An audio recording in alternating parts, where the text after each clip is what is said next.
মানুষ মরণশীল, প্রত্যেক মানুষকে মৃত্যুর স্বাদ গ্রহণ করতে হবে। আচ্ছা, কবরে যাওয়ার পর কিছু কিছু মানুষকে মাটিয়ে খেয়ে ফেলে, আবার কিছু কিছু মানুষকে মাটিয়ে খাই না, ঠিক কিনা? আমার নবী বলতেছেন কতগুলো ঔষধের নাম বলবো, সে ওষুধগুলো যদি তোমরা নিয়মিত সেবন করতে পারো তাহলে তোমরা এন্তেকালের মাধ্যমে কবরে যাবা, ঠিক কবরের মাটি তোমাদেরকে টাচ করতে পারবে না। আরে নবীর উম্মত হয়ে যদি কবরের ভিতর গিয়ে মাটির সাথে মিশে যায় আর উম্মত হয়ে লাভটা কি? আমার নবী যেখানে জিন্দা, সে না আমরাও কবরে যাওয়ার পর জিন্দা থাকতে চাই কি চাই না? কারা কারা চায় হাত তুলে দেখান। আল্লাহ কবুল করুক। হাদিস শরীফের মধ্যে আসছে আমার নবী বলতেছেন 10 শ্রেণীর মানুষকে কবরে দেওয়ার পর মাটিয়ে খেতে পারবে না। সুবহানাল্লাহ। কয় শ্রেণীর মানুষ?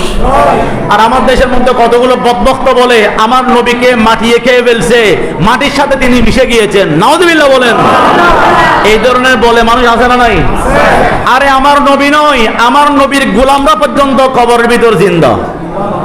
সমস্ত ইমানদার কবরের ভিতরে যাওয়ার পর জিন্দা। সেই জন্য আমরা কবরের পারে দাঁড়িয়ে বলি আসসালামু আলাইকুম ইয়া আহলাল কুবুর, ঠিক কিনা বলেন? মরা মানুষকে সালাম দিই না, জিন্দা মানুষকে দিই। একটি কিতাব আছে ইমাম বুখারীর দাদা উস্তাদ আল্লামা ইবনে আবি দুনিয়া রাহমাতুল্লাহি আলাইহি, উনি একটি কিতাব লিখেছেন মান আশা বাদাল মউত। কিতাবের নাম মান আশা বাদাল মউত। ওই কিতাবের মধ্যে একটি ঘটনা আসছে, একজন আল্লাহর ওলি ইন্তেকাল করেছেন। ইন্তেকাল করার পর কিছু মানুষ ওনাকে গোসল দেওয়ার জন্য গেল। তখনকার সময়ে এই আমাদের বর্তমান সময়ের মতো এত বেশি মানুষ ছিল না। চতুর্পাশে মশারে টাকা হলো, একটি হারিকেন নিয়ে বাতি নিয়ে ভিতরে ঢুকলো। যাকে গোসল দিতে ঢুকেছে, যাকে গোসল দেওয়ার জন্য গেল, ওই মৃত ব্যক্তিটা আওয়াজ করে করে হাসতেছে। সুবহানাল্লাহ বলেন না? মৃত ব্যক্তির হাসি দেখার পর যে 3 জন গোসল দিতে গেছে ওরা কি আর আছে? ওরা যে বদনা নিল, বদনা নয় মুসরে জিয়ানটা কি ইয়েন চলো এর দুর্মেজি কিরে কান্নাকাটি করে গোসল দেওয়ার জন্য আসলাম, একই অবস্থা। উনি তো হাসতেছে, মানুষ না জিন? ওরা দূরতেই আছে। যখন 3 জন মানুষ দৌড় দিল, আশেপাশের আর কিছু মানুষ তাদের দেখায় তারাও দৌড়া শুরু করলো। আমাদের দেশে আছে না, কয়েকজন মানুষ যদি রাস্তা দিয়ে এমনি স্বাভাবিক দৌড় মারে, আর কিছু মানুষ যদি রাস্তার পাশে থাকে তারা মনে করবে নিশ্চয় কোনো সমস্যা আছে, ওরা দৌড়তেছে কেন? তাদের দৌড় দেখে ফিসেন ফিসেন ওরাও দৌড়বে।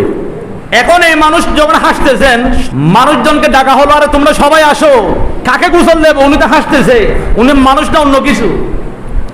লোকজন জড়ো হলো, ওনার সামনে আসলেন, তখনও হাসি বন্ধ হয় নাই।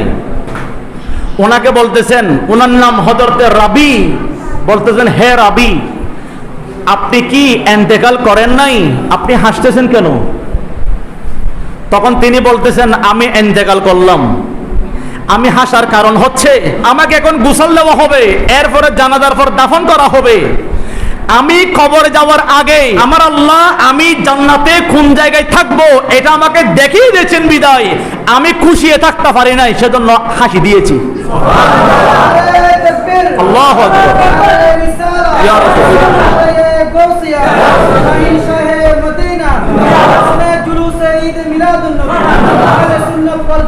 জিন্দাবাদ। 10 শ্রেণীর মানুষ মারা যাবে, ইন্তেকাল করবে, কবরের ভিতরে যাবে, কিন্তু তারাও কবরের ভিতরে জিন্দা থাকবে। তাদের মধ্যে 1 নম্বর আন-নবী, সমস্ত নবীগণ কবরের ভিতর জিন্দা। আরেকটা আওয়াজ দিয়ে বলেন। 2 নম্বর ওয়াল গাজী, যারা জিহাদের ময়দানে কাফেরদের বিরুদ্ধে লড়াই করার জন্য গেলেন, যারা শহীদ না হয়ে হামলার শিকার হয়ে ইসলামকে জয়ী করে ওনার পক্ষে রায় এনে যারা জীবিত ফেরত এসেছে তারা হচ্ছেন গাজী। ওনারাও ইন্তেকাল করার পর কবরের ভিতর থাকবে জিন্দা। কয়টা গেল?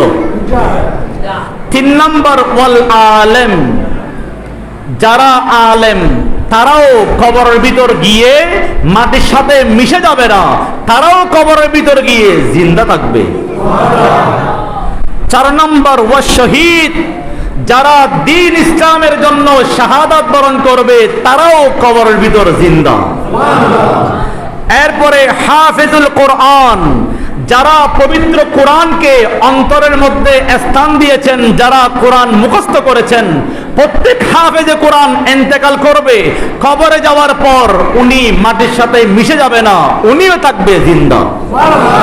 বর্তমান আমাদের ছেলে মেয়েদেরকে মাদ্রাসায় পড়াতে চাইলে আমাদের ফেডের মধ্যে মুসুর দিয়ে উঠে যে আমার ছেলেকে মাদ্রাসায় পড়াবো না, ডাক্তার বানাবো, ইঞ্জিনিয়ার বানাবো, পুলিশ বানাবো, বিভিন্ন উচ্চপদস্থ ব্যক্তি বানাবো, মাদ্রাসায় পড়াবো না। কেন?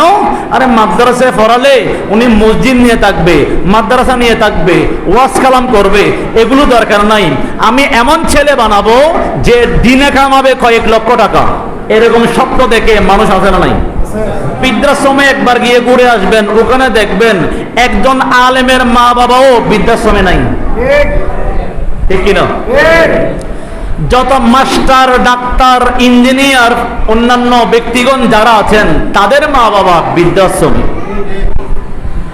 আরে মা বাবা সন্তানদেরকে লেখাপড়া করাই, লেখাপড়া করিয়ে মানুষ করে ওই জন্য যাতে বৃদ্ধ বয়সে সন্তানের সেবা পায়। ঠিক কিনা?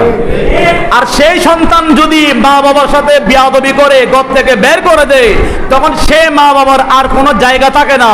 তখন আফসোস করে বলে, হাই আল্লাহ, আমার ছেলেকে ডাক্তার কেন বানাইলাম, আজকে যদি আলেম বানাইতাম, অন্তত পক্ষে কোরআন হাদিস পড়ে যদি জানতে পারতো মা বাবার খেদমত করলে কি কি পুরস্কার আছে, তাহলে আমার সন্তান আমাকে ঘর থেকে বের করতো না, সর্বক্ষণ পায়ের মধ্যে চুম্বন দিত। ঠিক কিনা বলেন? এটাই হচ্ছে তা'মুরুনা বিল মারুফ ওয়া তানহাউনা আনিল মুনকার। আমি আমার আয়াতের ব্যাখ্যার শেষের দিকে চলে আসতেছি। সন্তানদেরকে যদি মাদ্রাসায় দেন, ইলমে দ্বীন যদি হাসিল করে, সেই সন্তান কখনো মা বাবার সাথে বেয়াদবি। আর সন্তান যদি অন্য লেভেলে যায়, অন্য সাইডে যায়, যদি দ্বীনি শিক্ষা অর্জন না করে, সে মা বাবাকে কেমনে সম্মান করতে হয় এটাও তো জানবে না, যার ফলে বেয়াদবি করবে। ছেলেদেরকে আলেম বানাবেন, মাদ্রাসায় দিবেন, মাদ্রাসা শিক্ষায় শিক্ষিত করবেন, আর স্কুলে পড়াইলেও ধর্মীয় মৌলিক শিক্ষাটা দিবেন। আপনি স্কুলে পড়ালে যে ধর্মীয় শিক্ষা শিখতে পারবে না এটা নয়, স্কুলে পড়াবেন কিন্তু ধর্মীয় শিক্ষা দিবেন।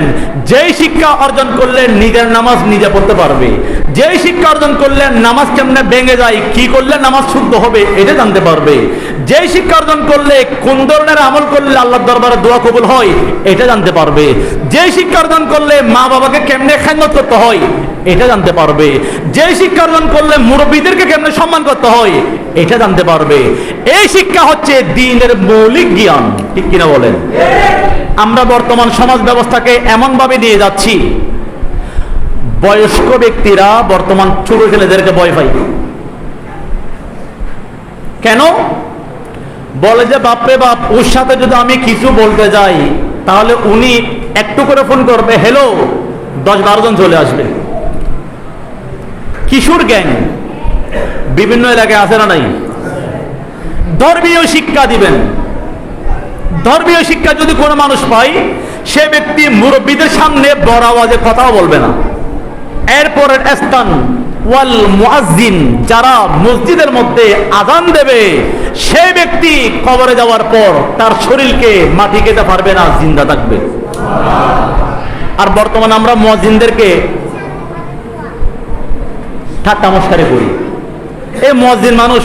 আরে মুয়াজ্জিনের ব্যাপারে আমার নবী শুভ সংবাদ দিয়েছেন, আলেমের ব্যাপারে দিয়েছেন। আমার নবী বলেছেন, খায়রুকুম মান তাআল্লামাল কুরআনা ওয়া আল্লামাহু, যে ব্যক্তি কোরআন শিক্ষা অর্জন করবে, কোরআন শিক্ষা দেবে, সে ব্যক্তি সর্বোত্তম। আমার নবী বলেন নাই মান তাআল্লামাল তিব্বা ওয়া আল্লামাহু, যে ব্যক্তি ডাক্তারে জ্ঞান অর্জন করবে এবং অন্যজনকে শিক্ষা দেবে সে সর্বোত্তম। আমার নবী শিক্ষা দেয় নাই মান তাআল্লামাল হিসাবা ওয়া আল্লামাহু, যে ব্যক্তি গণিত শাস্ত্র অর্জন করবে অন্যজনকে শিক্ষা দেবে সে সর্বোত্তম। আমার নবী বলেন নাই যে ব্যক্তি ইঞ্জিনিয়ারিং শিক্ষা দেবে এবং শিক্ষা অর্জন করবে সে সর্বোত্তম, এটা বলেন নাই। আমার নবী বলেছেন খায়রুকুম মান তাআল্লামাল কুরআন ওয়া আল্লামাহু, যে ব্যক্তি কোরআনের জ্ঞান অর্জন করবে এবং শিক্ষা দেবে সে সর্বোত্তম। আমার আল্লাহ যাকে সর্বোত্তম সার্টিফিকেট দিয়েছেন সেই মানুষকে যদি কোনো মানুষ অসম্মানী করে তাহলে আল্লাহর দরবারে তাকে জবাব দিতে হবে। কারণ আলেম, মুয়াজ্জিন, হাফেজে কোরআনের মর্যাদা কোন মানুষ বাড়াই নাই, বাড়িয়েছেন কে? আরেকটা আওয়াজ দিয়ে বলেন কে? আল্লাহ। এরপরে বলতেছেন ওয়াল মারআতু ইযা মাতাত ফি নিফাসিহা, কোন মহিলা যদি সন্তান জন্মদান করার সময় মারা যায়, সন্তান প্রসবকালীন সময়ে যদি কোনো মহিলা মারা যায়, সে মহিলাও কবরে যাবে, তার লাশ মাটিয়ে খেতে পারবে না। জোরে বলুন সুবহানাল্লাহ। এরপরে আসুন ওয়ামান কুতিলা মাজলুমান, যেই ব্যক্তিকে অন্যায়ভাবে হত্যা করা হয়েছে, যে ব্যক্তি মজলুম, কোনো অন্যায় করে নাই, পাপ করে নাই, কারো ক্ষতি করে নাই, কিন্তু ক্ষমতার লোভে, টাকার লোভে, চেয়ারের লোভে নিজ সমাজের মধ্যে প্রভাব বিস্তার করার জন্য কোনো ব্যক্তিকে যদি হত্যা করা হয়, কোনো ব্যক্তিকে যদি অন্যায়ভাবে মারা হয়, যিনি মারা যাবেন সে ব্যক্তি কবরে যাবে ঠিক, তাকে মাটিয়ে খেতে পারবে না। এরপরে বলতেছেন ওয়ামান মাতা ইয়াউমাল জুমা, যে ব্যক্তি জুমার দিন ইন্তেকাল করবে সে ব্যক্তিও কবরের মধ্যে জিন্দা থাকবে। ওয়া লাইলাতাহা, যে ব্যক্তি জুমার রাতে ইন্তেকাল করবে সে ব্যক্তিও কবরের ভিতরে জিন্দা থাকবে। জোরে বলুন সুবহানাল্লাহ। আমি যেটা বলতে চেয়েছিলাম, কবরের ভিতর আমরা মিশে যেতে চাই নাকি জিন্দা থাকতে চাই? আর একটা আওয়াজ দিয়ে বলেন। যদি জিন্দা থাকতে চাই আমাদের এখনো সুযোগ আছে। আজকের এই মিলাদুন নবীর মাহফিল থেকে আপনাদেরকে একটা মেসেজ আমি দিচ্ছি। এখন আমার নবী যে 10 প্রকারের ব্যক্তির কথা বলেছেন, এই যোগ্যতাগুলো যদি আমরা অর্জন করতে পারি তাহলে আমরাও কবরে যাওয়ার পর জিন্দা থাকবো। কতগুলো বিষয় আমাদের থেকে দূরে চলে গিয়েছে, আমরা হাজার চেষ্টা করলেও সেগুলো হতে পারবো না। নাম্বার 1 নবী, আমরা নবী হতে পারবো না। 2 নাম্বার কোন মহিলা, আমরা মহিলা হতে পারবো না। আমরা যদি কবরের ভিতর জিন্দা থাকতে চাই আমাদের জন্য কিছু রাস্তা খোলা আছে। 1 নাম্বার রাস্তা আমরা গাজী হতে পারবো, 2 নাম্বার রাস্তা আমরা শহীদ হতে পারবো, 3 নাম্বার রাস্তা আমরা আলেম হতে পারবো, 4 নাম্বার রাস্তা আমরা হাফেজে কোরআন হতে পারবো। আর একটা আওয়াজ দিয়ে বলেন। আমরা আরেকটা রাস্তা খোলা, 5 নাম্বার আমরা মুয়াজ্জিন হতে পারবো। কিন্তু জুমার দিনে মারা যাওয়া এটা আমাদের পক্ষে সম্ভব নয়, জুমার রাতে মারা যাওয়া এটাও আমাদের পক্ষে সম্ভব নয়। এই ক্ষমতা কার কাছে আছে? আল্লাহ যাকে যখন মৃত্যু দেবেন এটা জানেন আল্লাহ, এখানে আমাদের ক্ষমতা নাই। কিন্তু আমরা যদি চেষ্টা করি আলেম হতে পারবো, হাফেজে কোরআন হতে পারবো, মুয়াজ্জিন হতে পারবো, শহীদ হতে পারবো, গাজী হতে পারবো। এই যোগ্যতাগুলো যদি আমরা অর্জন করতে পারি আমরাও নিশ্চিত থাকতে পারবো দুনিয়া থেকে যাওয়ার পর কবরের ভিতরে আমরাও জিন্দা থাকবো।